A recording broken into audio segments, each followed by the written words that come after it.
আজি আপোনালোকৰ কাৰণে আকৌ অন্য এটা ভিডিঅ' লৈ আহিছোঁ। বিশেষকৈ আজিৰ ভিডিঅ'টো হৈছে আমাৰ টিউটৰ ছাৰ বাইদেউসকলৰ কাৰণে এটা গুৰুত্বপূৰ্ণ ভিডিঅ' লৈ আহিছোঁ। যিহেতু আপোনাৰ ধেমাজি জিলাৰ টিউটৰ ছাৰ বাইদেউসকলৰ নেতৃত্বত যোৱা 15 ছেপ্টেম্বৰ তাৰিখে অসমৰ মাননীয় শিক্ষামন্ত্ৰীগৰাকীক তেখেতৰ নিজৰ ঘৰত সেই টিউটৰ ছাৰ বাইদেউসকলে লগ কৰা এটা প্ৰচেছ কৰিছিলে, আৰু তাতেই আমাৰ শিক্ষামন্ত্ৰীগৰাকীয়ে আমাৰ সেই টিউটৰ ছাৰ বাইদেউসকলক লগ কৰা এটা সুবিধা প্ৰদান কৰিছিলে তেখেতৰ নিজৰ ঘৰত। আৰু তেখেতৰ নিজৰ ঘৰত দিয়া যিবিলাক প্ৰতিশ্ৰুতি, সেই প্ৰতিশ্ৰুতিত আমাৰ টিউটৰ ছাৰ বাইদেউসকলে সন্তুষ্ট হৈ মাননীয় শিক্ষামন্ত্ৰীগৰাকীক ধন্যবাদ জ্ঞাপন কৰিছিলে। আৰু এই তেখেতৰ ঘৰত লগ কৰিবলৈ আহোঁতে আমাৰ ধেমাজি জিলাৰ প্ৰায় 300 টিউটৰ ছাৰ বাইদেউসকলে তেখেতৰ ঘৰত উপস্থিত হৈছিলে, আৰু তেখেতে কিবা এটা আশা আজি দিবই লাগিব বা তেখেতসকলে কোৱা কথাখিনি বাস্তৱত ৰূপায়িত কৰিবই লাগিব বুলি আমাৰ সেই টিউটৰ ছাৰ বাইদেউসকলে ওলাই আহি তেখেতৰ ঘৰত, আমাৰ শিক্ষামন্ত্ৰীৰ ঘৰত তেখেতক লগ কৰা এটা সুবিধা বিচাৰি আহিছিলে, আৰু তাত তেখেতে লগ কৰা এটা সুবিধা দিছিলে আমাৰ শিক্ষামন্ত্ৰীগৰাকীয়ে। আৰু তেখেতক লগ কৰোঁতে আমাৰ শিক্ষামন্ত্ৰীগৰাকীয়ে আমাৰ টিউটৰ ছাৰ বাইদেউসকলক ধুনীয়াকৈ প্ৰতিশ্ৰুতি প্ৰদান কৰিছিলে। যিহেতু সেই সময়ত আমাৰ ধেমাজি জিলাৰ টিউটৰ ছাৰ বাইদেউসকলে নিজৰ সমস্যাখিনি তেখেতসকলে মনেৰে প্ৰকাশ কৰিছিলে, আৰু আমাৰ যিমানবিলাক সমস্যা হৈ আছে বাস্তৱত সেইখিনি তেখেতসকলে শিক্ষামন্ত্ৰীৰ আগত প্ৰকাশ কৰি গৈছিলে, আৰু শিক্ষামন্ত্ৰীগৰাকীয়ে আশ্বাস প্ৰদান কৰি আমাৰ সেই টিউটৰ ছাৰ বাইদেউসকলৰ সমস্যাখিনি কিদৰে সমাধান কৰাৰ প্ৰতিশ্ৰুতি প্ৰদান কৰিছিলে। আৰু তেখেতে আমাৰ প্ৰতি যিটো সহানুভূতি দেখুৱাইছিলে সেয়া আমাৰ টিউটৰ ছাৰ বাইদেউসকলে খুব ভাল পাইছিল, বা সেইদৰে যদি সমাধান হয় তেনেহ'লে আমি নিশ্চয়কৈ সুখী হ'ম বুলিও আমাৰ টিউটৰ ছাৰ বাইদেউসকলে মাননীয় শিক্ষামন্ত্ৰীগৰাকীক ধন্যবাদ জ্ঞাপন কৰিছিলে। আমাৰ সেই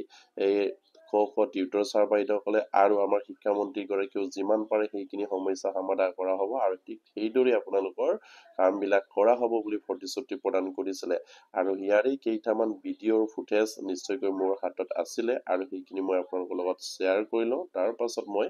আপোনালোকৰ টিউটৰৰ সমস্যাৰ বিষয়ে আকৌ মই ক'ম, আৰু আমাৰ সেই ভিডিঅ' ক্লিপছবিলাক আপোনালোকে প্ৰথমতে চাই লওক। আমাৰ শিক্ষামন্ত্ৰীগৰাকীয়ে আমাৰ সেই টিউটৰ ছাৰ বাইদেউসকলক কি ধৰণে আশ্বাস বিশ্বাস প্ৰদান কৰিছিলে, আৰু আমাৰ সেই টিউটৰ ছাৰ বাইদেউসকলে কেনেদৰে তেখেতৰ এই যিখিনি আশা আমাৰ টিউটৰ ছাৰ বাইদেউসকলক দিছিলে তেখেতসকলে সন্তুষ্ট হৈছিলে, আৰু মাননীয় শিক্ষামন্ত্ৰীগৰাকীক ধন্যবাদ জ্ঞাপন কৰিছিলে। আৰু আমাৰ শিক্ষামন্ত্ৰীগৰাকীয়ে ইমানকৈ ধুনীয়াকৈ প্ৰতিশ্ৰুতি প্ৰদান কৰি আমাৰ টিউটৰ ছাৰ বাইদেউসকলক আশ্বাস আৰু বিশ্বাস ল'বৰ কাৰণে তেখেতসকলে যিটো আমাক প্ৰতিশ্ৰুতি প্ৰদান কৰিছিলে, ইমানখিনি কৰাৰ পাছত আকৌ আমাৰ শিক্ষামন্ত্ৰীগৰাকীয়ে তেখেতৰ যিখিনি বাক্য, যিখিনি সুৰ, সেইখিনি সলনি কৰিছে। আমাৰ টিউটৰ ছাৰ বাইদেউসকলৰ সমস্যাৰ প্ৰতি তেখেতসকলে আকৌ অন্য এটা দিশলৈ নিবলৈ গৈ আছে, আৰু সেয়া কিমান দুৰ্ভাগ্যৱগত হ'ব পাৰে। ইমান টিউটৰ ছাৰ বাইদেউসকলে মনেৰে নিজৰ দুখখিনি প্ৰকাশ কৰাৰ পাছত তেখেতে আমাক যি ধৰণৰ প্ৰতিশ্ৰুতি প্ৰদান কৰিছিলে দৰমহা বৃদ্ধিৰ ওপৰত আৰু সমস্যা সমাধানৰ ক্ষেত্ৰত তেখেতসকলে 100% হ'বই বুলি কৈছিলে, কিন্তু এইখিনি কোৱাৰ পাছতো যে তেখেতসকলে আমাৰ সমস্যাখিনি আকৌ অন্য এটা ফালে গতি কৰিবলৈ লৈ গৈ আছে, কিন্তু সেয়া কিমান আমাৰ টিউটৰ ছাৰ বাইদেউসকলৰ কাৰণে দুৰ্ভাগ্য হ'ব পাৰে। আৰু সেয়েহে শিক্ষামন্ত্ৰীগৰাকীয়ে এনেধৰণৰ মিছা প্ৰতিশ্ৰুতি কিমানবাৰ দি আহিছে, সেয়ে এতিয়া বৰ্তমান আমাৰ শিক্ষামন্ত্ৰীগৰাকীয়ে যি ধৰণৰ প্ৰতিশ্ৰুতি প্ৰদান কৰিছে তাত আমাৰ টিউটৰ ছাৰ বাইদেউসকলে কেতিয়াও সন্তুষ্ট ল'ব পৰা নাই, বা তেখেতে দিয়া যিটো প্ৰতিশ্ৰুতি বা যিটো আমাৰ টিউটৰ ছাৰ বাইদেউসকলৰ 6% বৃদ্ধি কৰাৰ বৰ্তমান তেখেতৰ মুখত আকৌ আহিছে, সেইখিনি কেতিয়াও আমাৰ টিউটৰ ছাৰ বাইদেউসকলে গ্ৰহণ নকৰে। আৰু আমাৰ টিউটৰ ছাৰ বাইদেউসকলৰ আগত, বিশেষকৈ ধেমাজি জিলাৰ টিউটৰ ছাৰ বাইদেউসকলৰ আগত আমাৰ শিক্ষামন্ত্ৰীগৰাকীয়ে যি ধৰণে প্ৰতিশ্ৰুতি প্ৰদান কৰিছিলে তেখেতৰ ঘৰত, নিজা ঘৰত, আৰু সেই প্ৰতিশ্ৰুতিৰ কেইটামান ভিডিঅ' ক্লিপছ মই আপোনালোকক দেখুৱাই ল'ম। তাৰ পাছত আপোনালোকৰ লগত মই আকৌ টিউটৰ ছাৰ বাইদেউসকলৰ মনৰ বিষয়ে দুই এষাৰ শ্বেয়াৰ কৰিম। প্ৰথমতে ভিডিঅ' ক্লিপছটো চাই লওঁ।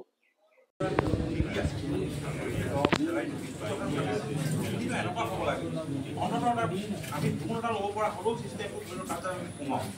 এতিয়া এনেকুৱা বেংকলৈ গ'লে মানে কি হয়, এই উইদাউট মানে 30,000 তলত আমাক লোন নিদিয়ে। এতিয়া ছাৰ এটা কথা কয়, প্ৰত্যেকৰ সন্তান কোনোবাই MBBS পাইছে, ইঞ্জিনিয়াৰিং কিবা এটা হৈছে,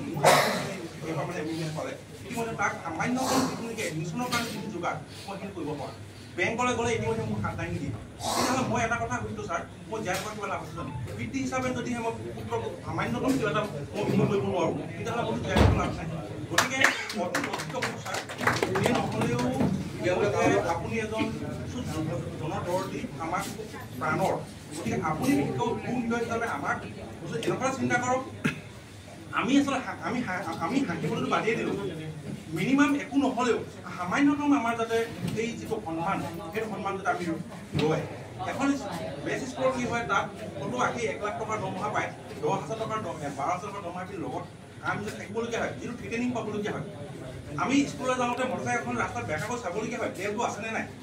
স্কুল পামগৈ নাপামগৈ ঘূৰি আহি স্কুল আকৌ ঘৰ পামগৈ নাপামগৈ এনেকুৱা পৰিস্থিতি আমি জীৱন কটাবলগীয়া আছে আৰু ঘৰত আহি ল'ৰা মাছে মাংস এসাঁজ খোৱাটো বাদেই চাউল দুটা যোগাৰ আছে চিন্তা কৰি আছে গতিকে আমাৰ ঘৰত মহোৱা বেদনাখিনি আপোনাক নকৈ আমি ক'বই লাগিব আপুনি অভিভাৱক আমাৰ গতিকে ইতিমধ্যে আমাক অন্ততঃ এটা আপোনাক আশা দিয়ক আপুনি নিশ্চিত হিচাপে কৈছে 100% কিন্তু এনেকুৱা আশা হ'ব লাগে যে আমি বেংকৰ ওচৰতো গৈ পিনে বিমুখ হ'বলগীয়া নহয় গতিকে এইখিনি ক্ষেত্ৰত আপোনাক আমি বৰজোৰে প্ৰাৰ্থনা জনাইছোঁ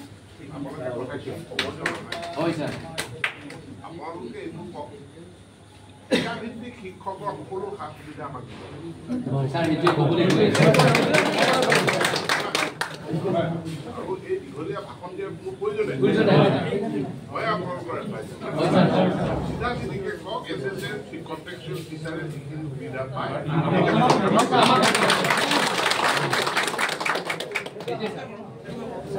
মই কথা এটা সুধিম বুলি ভাবিছোঁ এতিয়া আমাৰ এলিমেণ্টাৰী গেলেটটো লাগে LP বা ME বুলি এইটো এলিমেণ্টাৰী বুলি ধৰি সেইখিনি মানে কনচিডাৰ কৰিব পাৰিব নিশ্চয় তাৰমানে এলিমেণ্টাৰী টেক বুলি ধৰি LP হওক বা ME হওক আমাৰ যিখিনি খালি থকা মানুহ কোনোবাই LP টেট পাছ কৰি আছে কোনোবাই ME টেট পাছ কৰি আছে কিন্তু আমিতো ফ্ৰেছ কেণ্ডিডেট নহয় বা আমি টেট পাছ কৰি ফ্ৰেছ এপইণ্টমেণ্ট লৈছোঁ মানে LPK পাব লাগিব বা MK পাব লাগিব কিন্তু এলিমেণ্টাৰী বুলি ধৰি আমাৰ যিসকল তাৰমানে মই এইটো ক'বলৈ কৈছোঁ আমাৰ ধৰি লওক ME LP লগতে আছে ME হিচাপে এপইণ্টমেণ্ট পাইছোঁ LP টেট আছে সেইটো কনচিডাৰেশ্যন আমাৰ LP বা এলিমেণ্টাৰী হিচাপে আমাৰ সেইটো মাৰ্চি হ'ব নহয় মই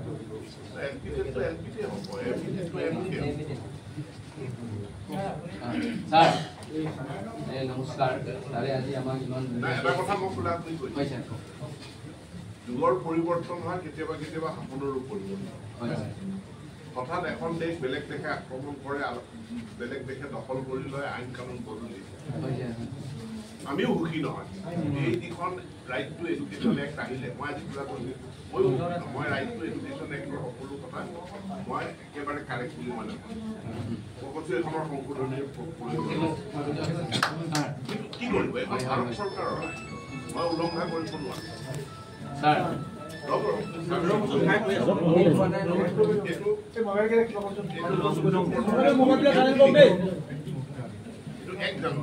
The Supreme Court on September 1 ruled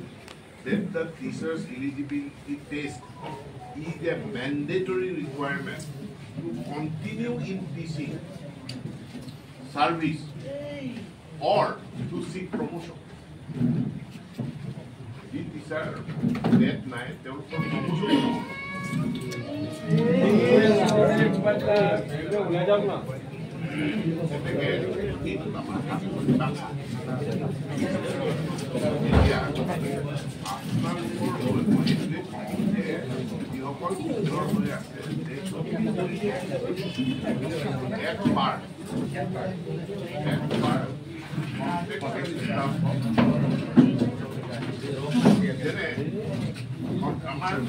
Special educator. So kita kini jadi.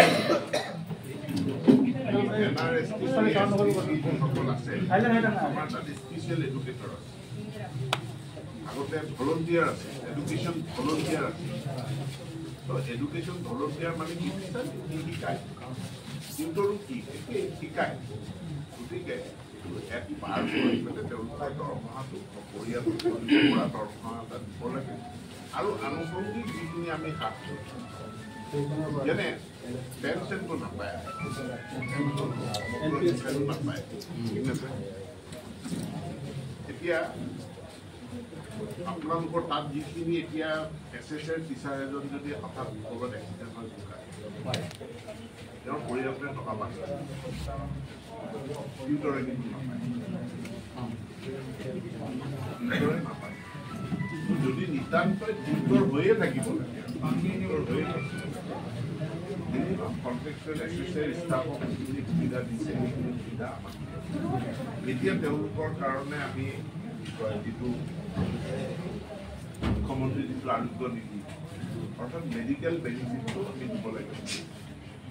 গতিকে মোক কেইদিনমান সময় দিয়ক এইবাৰ কেবিনেটত যেতিয়া আহিব কেবিনেটত আহিব এইকেইদিনত 10 দিনৰ আগতে কেবিনেটত আহিব কেবিনেটত আহিলে দৰমহা বৃদ্ধিৰ কথাটো ভাল সিদ্ধান্ত এটাই হ'ব ছাৰ শেষ হৈছেগৈ আমি আপোনাক ধন্যবাদ আৰু কৃতজ্ঞতা জ্ঞাপন কৰিছোঁ আজি আমি ইমান উপস্থিত আছোঁ আপুনি যিটো কৈছে কণ্টেক্সুৱেল সমাহাৰত আমাক সকলো মৰ্যাদা দিব আপুনি এইটো আমি দাবী কৰিছোঁৱেই ছাৰ সেইকাৰণে ছাৰ এই কথাটোকে আপুনি যাতে কেবিনেটত উত্থাপন কৰে তাৰ কাৰণে আমি আপোনাক ভক্ত কোটি প্ৰণাম জনাইছোঁ আৰু অনুৰোধ জনাইছোঁ আৰু দ্বিতীয় কথা হ'ল ছাৰ আৰু এটা ছাৰ অনুৰোধ আপোনাক যে মই অলপ আগত কৈছিলোঁ যে টেটটো যদি মেণ্ডেটৰী আপোনাক একদম বাৰ অনুৰোধ কৰিছোঁ আমি কমচে কম স্পেচিয়েল টেট এটা পাতি দিওঁ আমিও টিউটৰ পৰা টিচাৰ হ'ব বিচাৰিছোঁ গতিকে এইটো আপুনি আমাৰ যদি অনুৰোধ ৰাখে আমি ধন্যবাদ দিম আৰু যিটো কৈছে আপুনি যে সন্মান সূচকভাৱে আমাৰ দৰমহাটো বঢ়াই দিম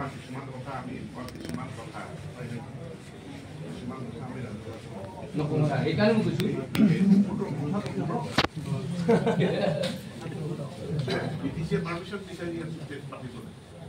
দিছে বুলি অনুমতি আমি শুনিছোঁ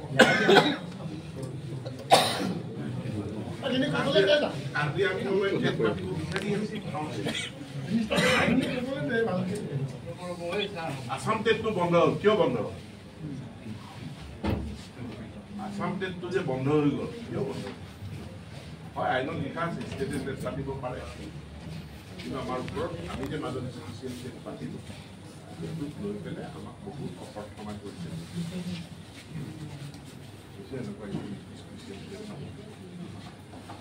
সেইকাৰণে দ্বিতীয়বাৰ মই লাষ্ট যিটো স্পেচিয়েল টেট পাতিলোঁ স্পেচিয়েল টেট দিয়াৰ পাছত সকলো কেণ্ডিডেটে এটা কথাই ক'লে এইটো পতা নপতা একেটাই পাছে নকৰে মানুহে পাছ কৰি ক'লে স্পেচিয়েল টেটটো ইমান কঠিন পৰীক্ষা আমি পাছ কৰিছোঁ গতিকে মই এতিয়া স্পেচিয়েল টেট পাতিম কিন্তু প্ৰশ্ন কাকতখন দিল্লীৰ পৰা আহিব কোনো এজনো পাছ কৰে পাতি কি লাভ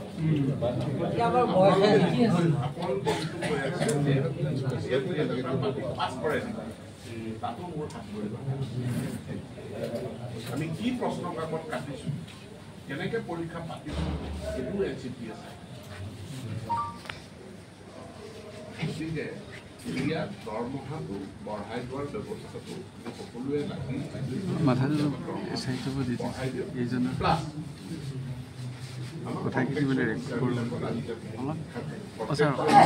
কৰ্মচাৰীবিলাক চৰকাৰে যি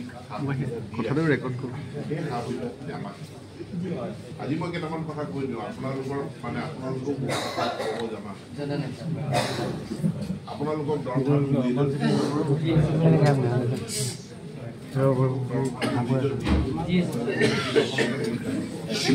আমিতো বিৰোধিতা কৰি আছোঁ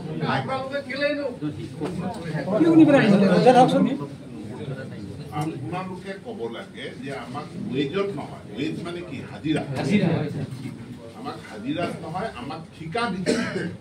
লৈ আমাক নহ'লে আমাক ফিক্স পেলে আমাক হাজিৰাৰ সলনি ৱেজ ৰুল মতে আজি আপোনালোকক দৰমহা দি আছে আপোনালোকে ক'ব লাগে যে আমাক ঠিকা ভিত্তিক কৰক নহ'লে আমাক ফিক্স পে ফিক্স পেটো বেলেগ বস্তু সেইটো ৱেজ নহয় ঠিকা ভিত্তিকটো ৱেজ নহয় গতিকে এইবাৰ মই ৱেজৰ পৰা মই আপোনালোকক উলিয়াই অনাৰ কাৰণে চেষ্টা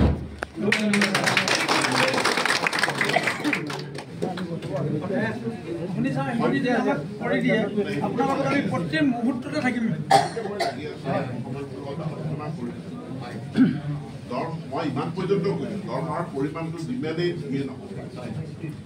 দৰমহাৰ পৰিমাণটো যিমানেই নহওক ৱেজ শব্দটো আঁতৰাই দিয়ক ঘূৰি আছে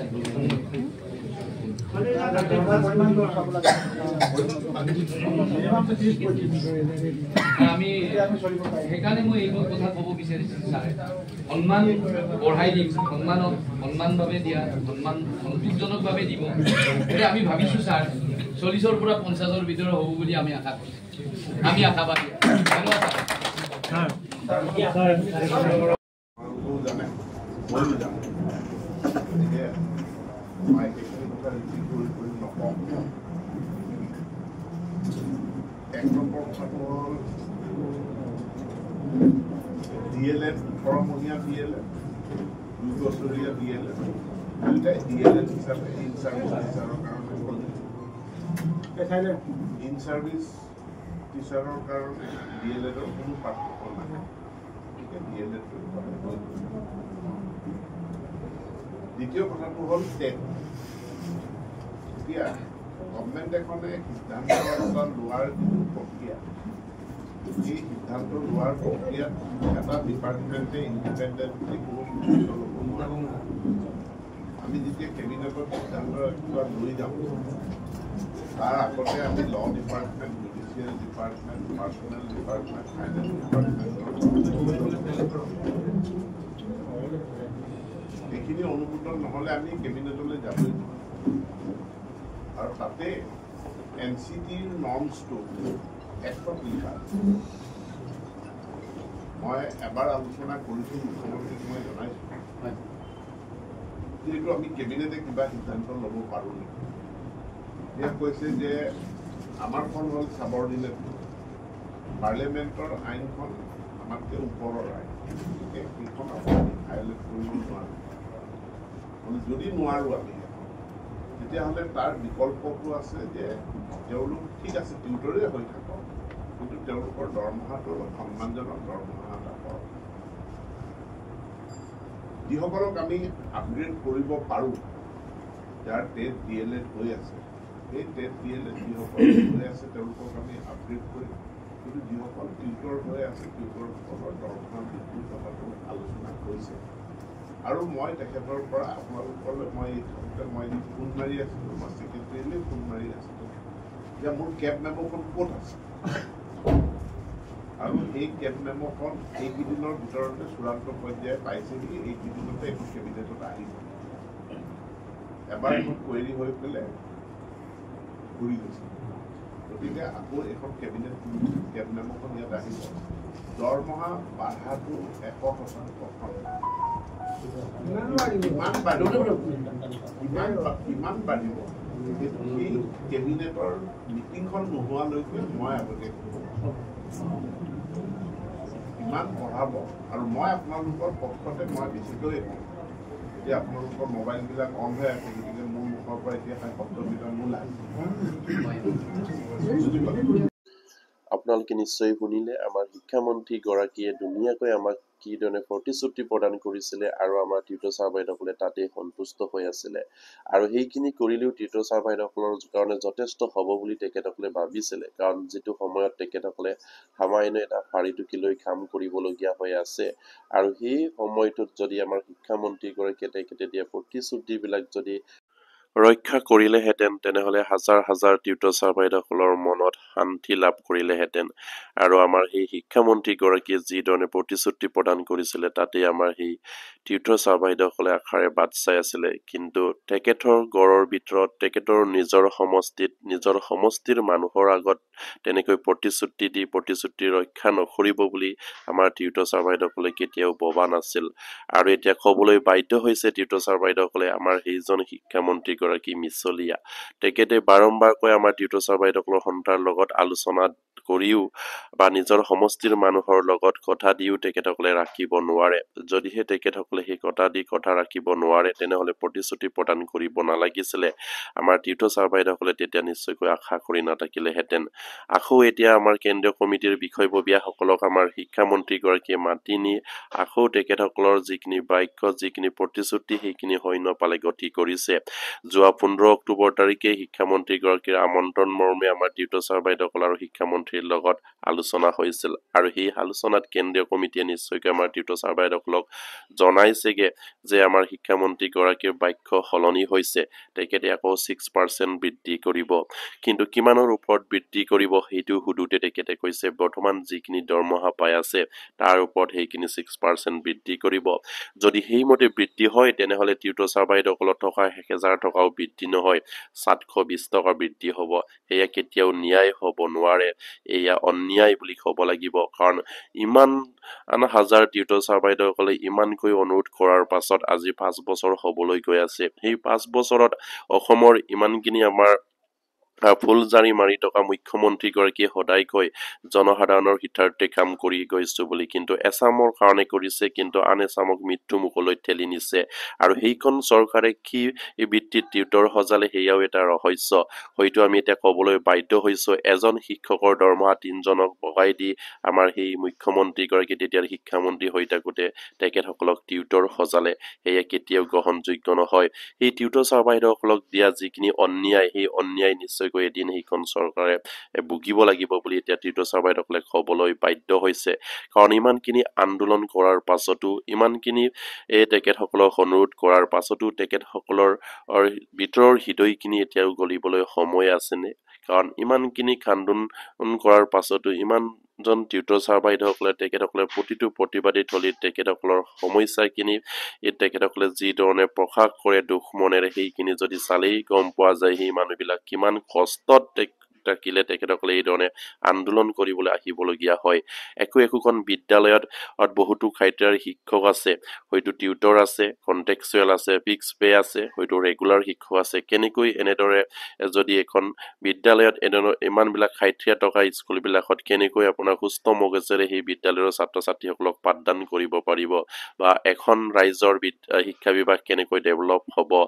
যি ধৰণে তেখেতসকলে সেই বিদ্যালয়ৰ সমস্যা বা বিদ্যালয়খন যিজন মানুহে সুস্থ কৰি ৰাখে তেখেতসকলকে যদি বেমাৰ দি ৰাখে তেনেহলে কেনেকৈ সেইখন বিদ্যালয়ত সুস্থ হ'ব বা সেই বিদ্যালয়ত পঢ়ি থকা ছাত্ৰ ছাত্ৰীসকলে আমাৰ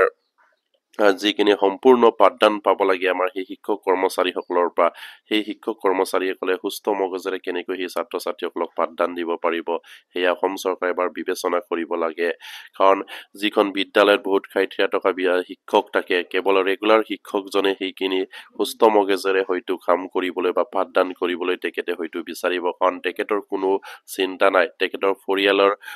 ভৱিষ্যত সুৰক্ষিত তেখেতৰ নিজৰ বাবে সুৰক্ষিত সেই বিমানবিলাক টকাৰ পাছত তেখেতে সুস্থ মগজেৰে তাত পাঠদান কৰিব পাৰিব কিন্তু কোনো পৰিয়ালৰ ভৱিষ্যত সুৰক্ষিত নহয় নিজৰো সুৰক্ষিত নহয় সামান্য এটা ফাৰিটুকি লোৱা সেই এজন শিক্ষক বা সেইজন টিউটৰে কেনেকৈ তাত সুস্থ মগজেৰে পাঠদান কৰিব আৰু সেইখন চৰকাৰক এতিয়া ক'বলৈ গ'লে আঁচনিৰ চৰকাৰ বুলি ক'ব লাগিব যিবিলাক কাম কৰিব লাগে সেইবিলাক নকৰে যিবিলাক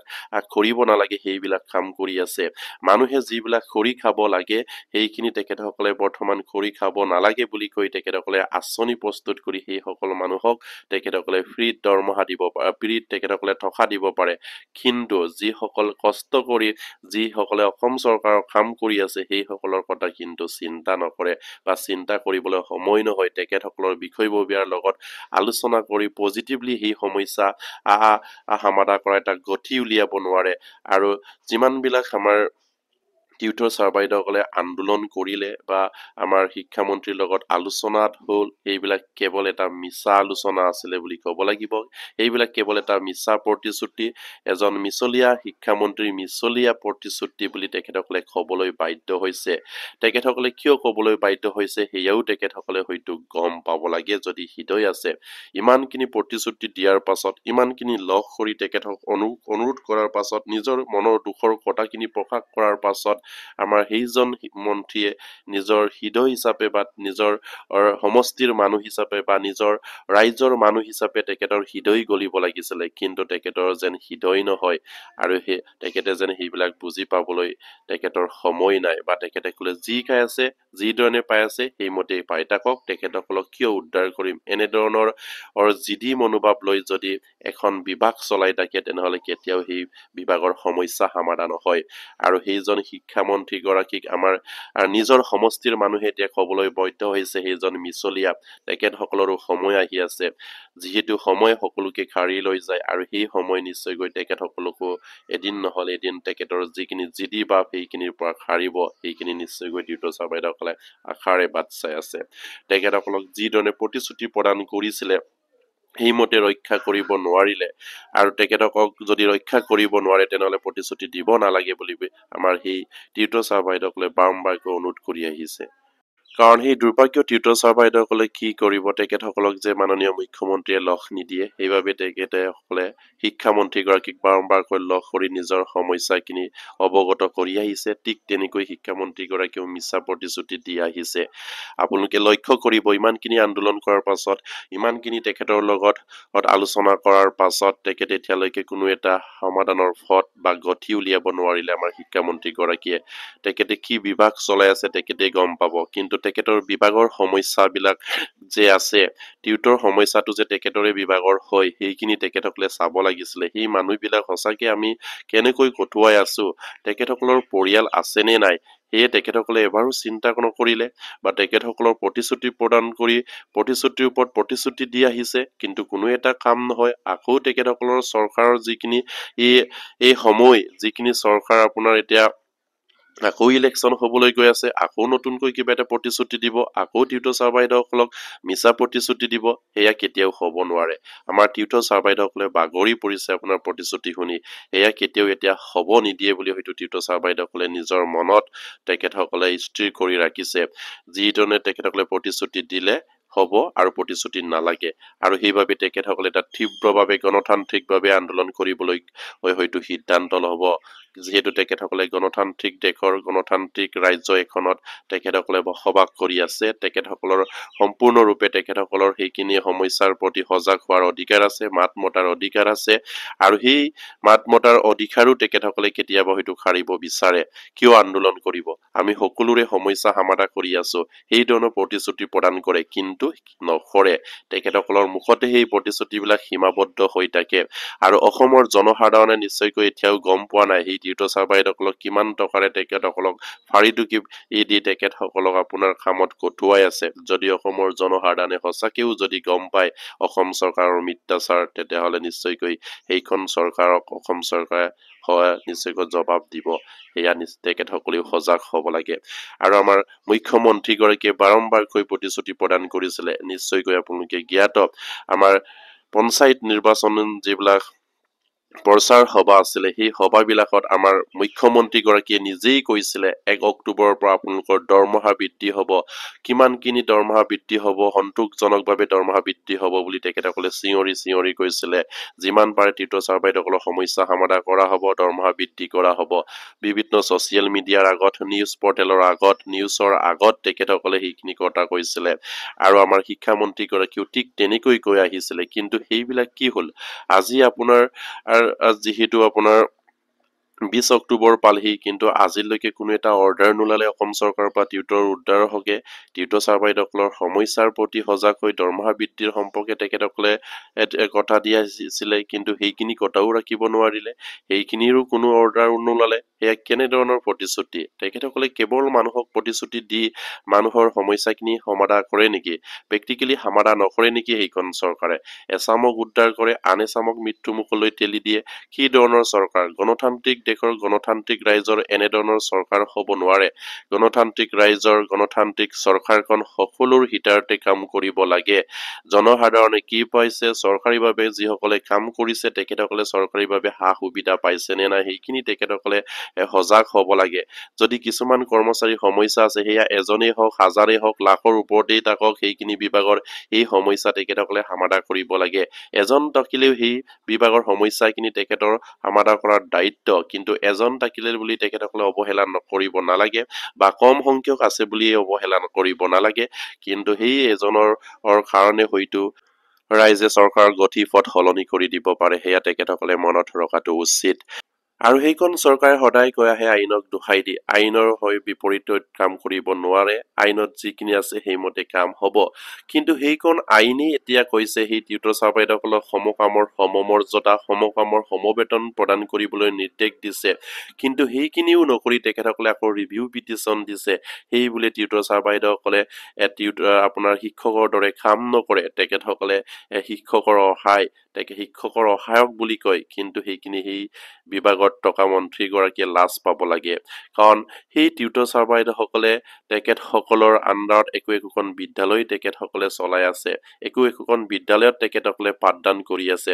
8:30 পৰা উপস্থিত হৈ আপোনাৰ 3:30 লৈ তেখেতসকলে কাম কৰি আছে তেখেতসকলে সম্পূৰ্ণ শিক্ষকৰ দায়িত্ব পালন কৰি আহিছে সম্পূৰ্ণ তেখেতসকলে চৰকাৰী দায়িত্ব পালন কৰি আহিছে কিন্তু তেখেতসকলে কৈ আইনক দোহাই দি আপোনালোকৰ টেট লাগিব টেট নহলে আপোনালোকক শিক্ষকলৈ আপগ্ৰেড কৰিব নোৱাৰে ঠিক আছে আমাৰ সেই টিউটৰ চাৰবাইদেউসকলক টেট লাগে কিন্তু অসম চৰকাৰে আমাৰ সেই টিউটৰসকলক নিযুক্তি দিয়াৰ পৰা অসম চৰকাৰে এটা টেট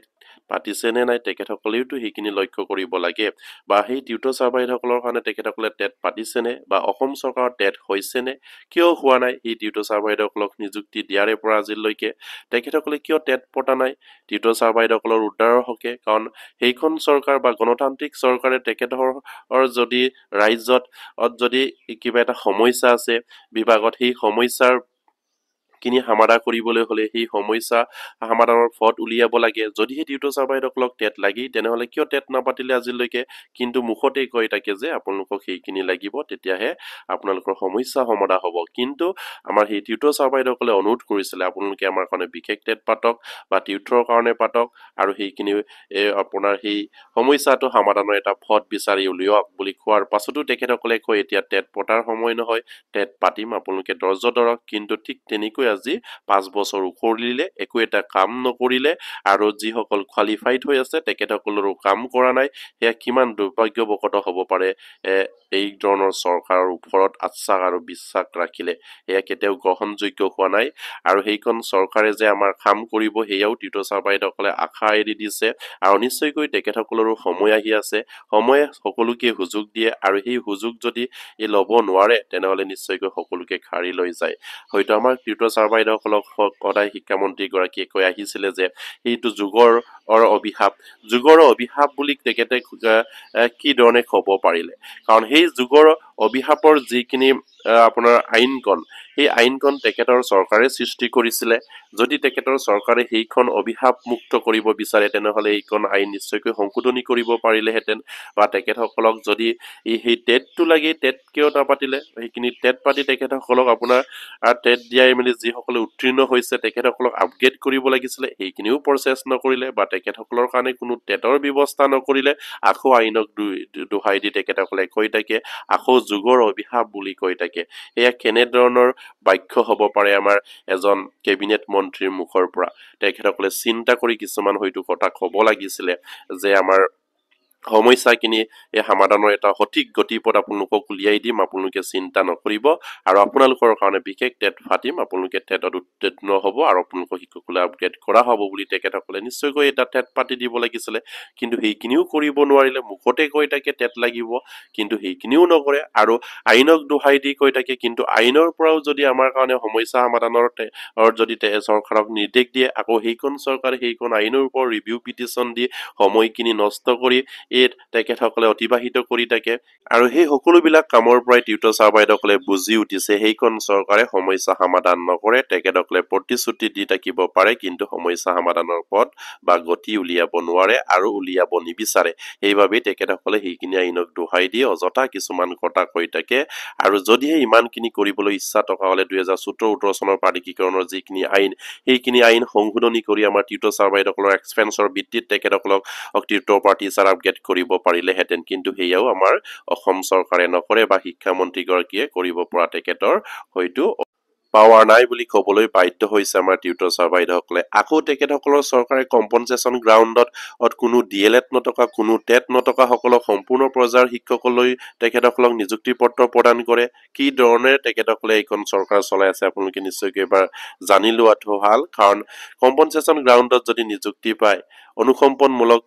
ভিত্তিত যদি নিযুক্তি দিয়ে তেনেহলে সেইজন মানুহৰ কোনো টেট নালাগে ডিএলএড নালাগে তেখেতসকলক সম্পূৰ্ণ ৰেগুলাৰ শিক্ষক হিচাপে নিযুক্তি প্ৰদান কৰিব পাৰে কিন্তু বছৰ বছৰ ধৰি হাজাৰ হাজাৰ ছাত্ৰ ছাত্ৰীক উপকাৰ কৰা সেইসকল শিক্ষক কৰ্মচাৰীসকলক তেখেতসকলে উদ্ধাৰ কৰিব নোৱাৰে এয়া কি ধৰণৰ চৰকাৰ হ'ব পাৰে নিশ্চয়কৈ অসমৰ জনসাধাৰণে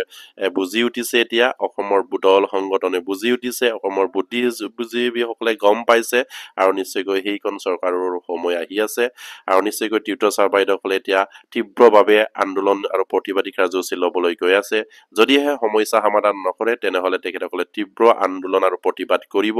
আৰু এনেধৰণৰ মিছা প্ৰতিশ্ৰুতি আৰু তেখেতসকলে নুশুনে আমাৰ শিক্ষামন্ত্ৰী গৰাকীয়ে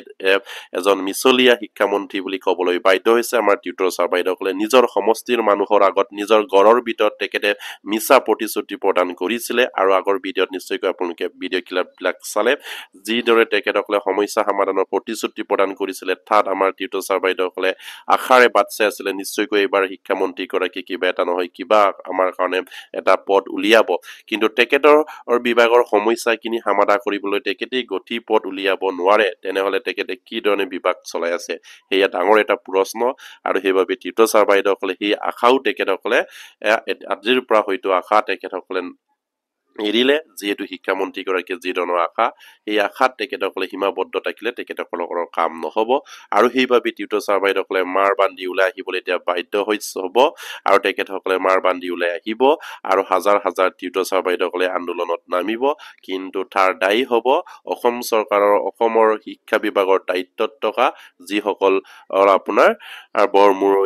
মুৰব্বীসকলে সেই ইয়াৰ হয়তো দায়িত্ব ল'ব লাগিব কাৰণ তেখেতসকলে সেইখিনি সমস্যা সমাধানৰ পথ উলিয়াব নোৱাৰাৰ বাবেই তেখেতসকলে আন্দোলনত নামিবলগীয়া হৈছে আৰু মুখ্যমন্ত্ৰী গৰাকী চতুৰ মুখ্যমন্ত্ৰী যিজন মুখ্যমন্ত্ৰীয়ে নিজেই প্ৰতিশ্ৰুতি দিয়ে নিজেই প্ৰতিশ্ৰুতি ৰক্ষা নকৰে আকৌ তেখেতসকলে পুল জাৰি মাৰি থাকে সমস্যা সমাধান কৰিছো বুলি এবাৰ নিযুক্তি দিয়াকে আকৌ দুবাৰ নিযুক্তি প্ৰদান কৰে নিশ্চয়কৈ আপোনালোকে দেখিছে কন্টেক্সুৱেল ৰেগুলাৰ নামত আকৌ নিযুক্তি দিছে আকৌ সেই বছৰেকৰ হিচাপ দিয়ে তেখেতসকলে আমি হাজাৰ হাজাৰ শিক্ষক কৰ্মচাৰীক নিযুক্তি দিছে বুলি টিউটৰ ছাৰ বাইদেউসকলক 2021 চনৰ 5 ফেব্ৰুৱাৰী এই তেখেতসকলে সেই নিযুক্তিৰ হিচাপ দিলে ইমান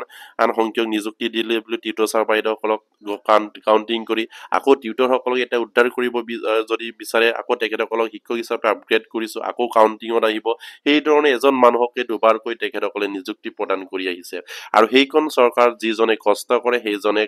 আপোনাৰ সুবিধা নাপায় যিজনে ঘৰত বহি থাকে সেইসকলক সুবিধা প্ৰদান কৰে নিশ্চয়কৈ আপোনালোকে দেখিছে এইখন চৰকাৰৰ কাম তেখেতসকলে কৰিবলগীয়া কাম